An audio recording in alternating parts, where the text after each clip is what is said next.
ಜೈ ಶ್ರೀ ರಾಧೆ. ನಾಳೆ ಮೋಹಿನಿ ಏಕಾದಶಿ. ಏಕಾದಶಿ ವ್ರತದಿಂದ ಧನದೇವತೆ ಕುಬೇರ ಕೂಡ ಸಂತೃಪ್ತನಾಗುವುದರಿಂದ ಆತ ಧನವನ್ನೂ ಕೂಡ ಅನುಗ್ರಹಿಸುತ್ತಾನೆ. 8ನೇ ತಾರೀಕು ಗುರುವಾರ, ವೈಶಾಖ ಮಾಸದ ಶುಕ್ಲ ಪಕ್ಷದ ಏಕಾದಶಿ, ಮೋಹಿನಿ ಏಕಾದಶಿ.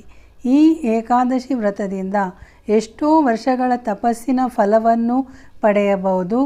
ಸೀತಾದೇವಿಯನ್ನು ಹುಡುಕಲು ಹೊರಟಾಗ ಶ್ರೀರಾಮಚಂದ್ರನು ಈ ವ್ರತ ಆಚರಿಸಿದನಂತೆ. ಎಷ್ಟೇ ಕೆಟ್ಟವರಾಗಿದ್ದರೂ, ಏನೇ ಪಾಪ ಮಾಡಿದರೂ, ಯಾವುದೇ ದುಷ್ಟನಾಗಿದ್ದರೂ ಈ ಮೋಹಿನಿ ಏಕಾದಶಿ ವ್ರತ ಆಚರಿಸಿ ಪಾಪಮುಕ್ತರಾಗಬಹುದು. ಬೆಳಗ್ಗೆದ್ದು ಶುಚಿರ್ಭೂತರಾಗಿ ಈ ದಿನ ವ್ರತ ಆಚರಿಸುತ್ತೇನೆ ಎಂದು ಸಂಕಲ್ಪ ಮಾಡಿ ವ್ರತವನ್ನಾಚರಿಸಿ ಇಡೀ ದಿನ ಭಗವದ್ಗೀತೆ, ಭಾಗವತ, ವಿಷ್ಣು ಸಹಸ್ರನಾಮ ಪಾರಾಯಣ ಮಾಡಬೇಕು. ಓಂ ನಮೋ ಭಗವತೆ ವಾಸುದೇವಾಯ ಈ ಮಂತ್ರವನ್ನು 108 ಅಥವಾ 1008 ಜಪ ಮಾಡಿದರೆ ತುಂಬ ಒಳ್ಳೆಯದು. ಹರೇ ಕೃಷ್ಣ ಮಹಾಮಂತ್ರ ಎಷ್ಟಾಗುತ್ತೋ ಅಷ್ಟು ಜಪ ಮಾಡಬೇಕು. ಹರೇ ಕೃಷ್ಣ ಕೃಷ್ಣ ಕೃಷ್ಣ ಹರೇ ಹರೇ, ಹರೇ ರಾಮ ರಾಮ ರಾಮ ಹರೇ ಹರೇ. ಈ ರೀತಿ ಇರುತ್ತೆ ಈ ಮಂತ್ರ. ಮತ್ತು ಶ್ರೀ ಕೃಷ್ಣಾಯ ನಮಃ 108ರಿಂದ ಎಷ್ಟು ಬೇಕಾಗಿದ್ದರೂ ಜಪ ಮಾಡಬಹುದು. ನಾಳೆ ಖಂಡಿತ ಮಾಡಿ ಜೀವನದಲ್ಲಿ ಒಳ್ಳೆಯ ಪರಿವರ್ತನೆ ಕಂಡುಕೊಳ್ತೀರಿ. ದೇವರ ಅನುಗ್ರಹಕ್ಕಾಗಿ ಸಂಕಲ್ಪಪೂರ್ವಕವಾಗಿ ಆಚರಿಸುವುದೇ ವ್ರತ.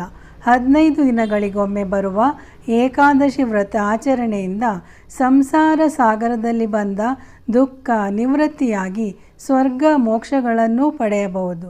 ಈ ದಿನ ಉಪವಾಸವಿದ್ದು ಭಗವಂತನ ಪೂಜೆ ಆರಾಧನೆ ಮಾಡಬೇಕು. ವೈಶಾಖ ಮಾಸವಾದ್ದರಿಂದ ಭಗವಂತನಿಗೆ ವಿಶೇಷವಾಗಿ ಮಾಡಬೇಕಾದದ್ದು ಗಂಧಲೇಪನ. ದೀಪ ಧೂಪ ಹಚ್ಚಿಟ್ಟು ಮಹಾವಿಷ್ಣು ಅಥವಾ ವಿಷ್ಣುವಿನ ಅವತಾರಗಳಾದ ಶ್ರೀರಾಮ, ಶ್ರೀಕೃಷ್ಣ ಯಾವುದೇ ಆಗ್ಬೋದು, ದೇವರಿಗೆ ಚೆನ್ನಾಗಿ ಅಲಂಕಾರ ಮಾಡಬೇಕು. ವಿಷ್ಣು ಅಲಂಕಾರ ಪ್ರಿಯನು. ಒಳ್ಳೆಯ ಹೂವು, ತುಳಸಿಗಳಿಂದ ಅಲಂಕಾರ ಮಾಡಬೇಕು, ಅರ್ಚನೆ ಮಾಡಬೇಕು. ರಾತ್ರಿ ಜಾಗರಣೆ ಮಾಡಿದರೆ ಏಕಾದಶಿ ವಿಧಿ ಸಂಪೂರ್ಣ. ಇಡೀ ದಿನ ಹರಿಯ ಸ್ಮರಣೆ, ಹರಿಯ ಕೀರ್ತನೆ, ಶ್ರೀಕೃಷ್ಣನ ಧ್ಯಾನ ಮಾಡಬೇಕು. ಇದರಿಂದ ನಮ್ಮ ಪಿತೃಗಳು ಉದ್ಧಾರವಾಗ್ತಾರೆ, ಕುಲವು ಉದ್ಧಾರವಾಗುತ್ತದೆ, ಅನೇಕ ಜನ್ಮದ ಪಾಪವೂ ಪರಿಹಾರವಾಗುತ್ತದೆ. ಮರುದಿನ ದ್ವಾದಶಿಗೆ ಬೆಳಗ್ಗೆ ಸ್ನಾನ ಮಾಡಿ ದೇವರಿಗೆ ನೈವೇದ್ಯ ಪೂಜೆ ಮಾಡಿ ಪ್ರಸಾದವನ್ನು ಸ್ವೀಕರಿಸಬೇಕು. ಇದನ್ನೇ ಪಾರಣೆ ಅಂತ ಹೇಳೋದು. ಈ ವ್ರತದಿಂದ ರೋಗಿಗಳಿಗೆ ಆರೋಗ್ಯ ಭಾಗ್ಯ ಸಿಗುವುದು, ಧನಾರ್ಥಿಗಳಿಗೆ ಧನವು, ಸಂತಾನ ಅಪೇಕ್ಷಿಸುವವರಿಗೆ ಸಂತಾನವು, ವಿದ್ಯಾರ್ಥಿಗಳಿಗೆ ವಿದ್ಯೆಯು, ಸ್ತ್ರೀಯರಿಗೆ ಸೌಮಂಗಲ್ಯಾಭಿವೃದ್ಧಿಯು ಅನುಗ್ರಹವಾಗುತ್ತದೆ. ಮೋಹಿನಿ ಅಂದರೆ ಸಮುದ್ರ ಮಥನದ ನಂತರ ಮಹಾವಿಷ್ಣುವು ಸುಂದರ ಸ್ತ್ರೀ ರೂಪ ಧರಿಸಿದ ಅವತಾರ. ಈ ದಿನದ ವಿಶೇಷ ಆಚರಣೆಯಿಂದ ಎಲ್ಲರೂ ಆಕರ್ಷಕವಾಗಿಯೂ ತಮ್ಮ ಕುಲದ ಉದ್ಧಾರಕರಾಗಿಯೂ ಆಗ್ತಾರೆ. ಎಲ್ಲರೂ ಆಚರಿಸಿ ಒಳ್ಳೆಯದಾಗಲಿ. ರಾಧೆ ರಾಧೆ. ಹರೇ ಕೃಷ್ಣ. ಸ್ನೇಹಿತರೆ, ಎಲ್ರಿಗೂ ಶ್ರೀರಾಧೆಯ ಪರವಾಗಿ ನಮಸ್ಕಾರ. ನಮ್ಮ 2ನೇ ಚಾನಲ್ ಶ್ರೀರಾಧೆಗೆ ಎಲ್ರಿಗೂ ಆತ್ಮೀಯ ಸ್ವಾಗತ. ನಾನು ನಿಮ್ಮ ಮೋಹನ್ ದಾಸ್.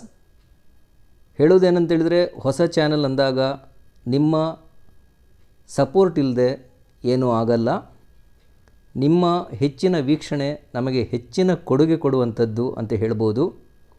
ಶ್ರೀರಾಧೆಯಲ್ಲಿ ಬರುವಂತಹ ಮುಂದಿನ ಎಲ್ಲ ವಿಡಿಯೋಗಳನ್ನು ನೀವು ವೀಕ್ಷಿಸಬೇಕು, ಪ್ರೋತ್ಸಾಹಿಸಬೇಕು ಹಾಗೂ ಸಬ್ಸ್ಕ್ರೈಬ್ ಮಾಡಬೇಕು.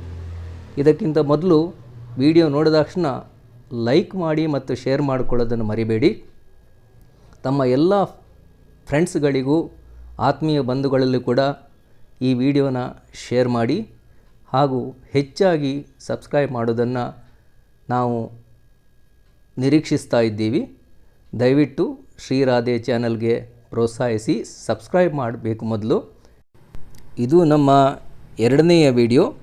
ಮೊದಲನೇ ವಿಡಿಯೋವನ್ನು ನೀವೆಲ್ಲ ಈಗ ವೀಕ್ಷಿಸಲು ಪ್ರಾರಂಭಿಸಿದ್ದೀರಿ ಅಂತ ತಿಳ್ಕೊಳ್ತೀವಿ. ದಯವಿಟ್ಟು ಎಲ್ಲರೂ ವೀಕ್ಷಿಸಿ ಪ್ರೋತ್ಸಾಹಿಸಿ. ನಿಮಗೆಲ್ಲರಿಗೂ ಧನ್ಯವಾದಗಳು. ನಮಸ್ಕಾರ.